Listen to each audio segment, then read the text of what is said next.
Setting up a Python backend often turns into a scavenger hunt. You grab one library for logging, another for managing configuration files, and another for handling thread pools. Before long, you're managing a fragile patchwork of incompatible dependencies. But it doesn't have to be this complicated. You can consolidate all those fragmented pieces into a single, standardized pipeline. That is exactly what Baidu's CUP, or Common Useful Python toolkit, is designed to do. It's a comprehensive library that replaces dozens of individual utility packages with one cohesive system. To follow along and build this out yourself, you only need three things: a web browser, a blank Google Colab notebook, and a basic understanding of Python. By standardizing these core utilities, you eliminate the overhead of maintaining boilerplate infrastructure. That means you spend less time fixing broken imports and more time writing the actual business logic of your application. Let's start by setting up our Colab environment. We'll open a new notebook and run a simple pip install command to pull the CUP package directly into our workspace. Next, we initialize CUP's structured logging module. We configure it to capture the operating system platform details and automatically stamp every event with a precise time record. With our logs running, we can apply CUP's built-in decorators to our code. By adding a single line above a class, we restrict it to a single instance. Another decorator lets us automatically track and log the exact execution time of our functions. Now we can tackle configuration management. We pass a nested configuration file into CUP's parser, which maps out our sections, child sections, and repeated values, so we can access them as simple Python objects. Once loaded, we programmatically update a specific value in our script, and CUP immediately writes the changes back to disk. Take a close look at your file path strings here. You must ensure these paths match your Colab working directory exactly. Otherwise, the write operation will fail and throw an error. This read, modify, write flow ensures that your operational settings stay consistent. If your backend service restarts, it picks up exactly where it left off, using the most recent configuration. Step 2 is optimizing data access. We set up CUP's in-memory cache to hold temporary key value pairs, assigning strict lifetime limits so stale data is automatically purged. For tracking data across distributed systems, we tap into CUP's ID generator to create cycling UUIDs, guaranteeing a unique identifier for every transaction. When it's time to process all that data, a standard synchronous program handles one task at a time.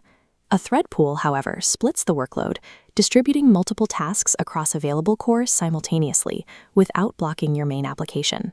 We initialize the SUP thread pool with a set number of workers, then submit our concurrent jobs into the queue to be processed in parallel. To know when these jobs finish, we attach callback functions. These functions automatically capture the results the moment a threaded task completes. Look at how the callbacks behave. On the left, a task finishes successfully and logs its output. On the right, an intentionally failed task throws an error, but the callback catches it safely without crashing the rest of the thread pool. Coupling an in-memory cache with a robust thread pool allows your application to handle massive spikes in concurrent data requests, completely bypassing slow database bottlenecks. Now, let's automate our routines. We use SUP's execution service to schedule a delayed, cron-style task, setting it to run in the background at a specific interval.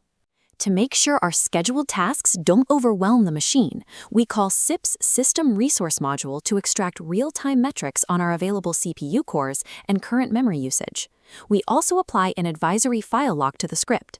This ensures that only one instance of our scheduled task can run at a time, preventing duplicate processes from corrupting our data. Keep your host operating system in mind here. SIP's resource monitoring and file locking tools are built specifically for Linux architectures. If you try to run these specific modules on a native Windows machine, the code will fail. Next, we use SIP's flag utilities to set up bidirectional mappings. This allows our application to quickly translate human-readable message names into numeric codes, and vice versa. Finally, we lock our logic in place. We run SIP's built-in testing assertions to validate equality, confirm truth checks, and verify that expected exceptions are caught properly. By linking your operating system's resource monitoring directly to these Python testing assertions, you build a self-healing application, one that can detect issues and fail safely before your server runs out of memory or CPU power. Looking at our final terminal output, we can see the entire system working together. Logging, configuration, threading, caching, and resource monitoring are all successfully executing within a single, unified workflow.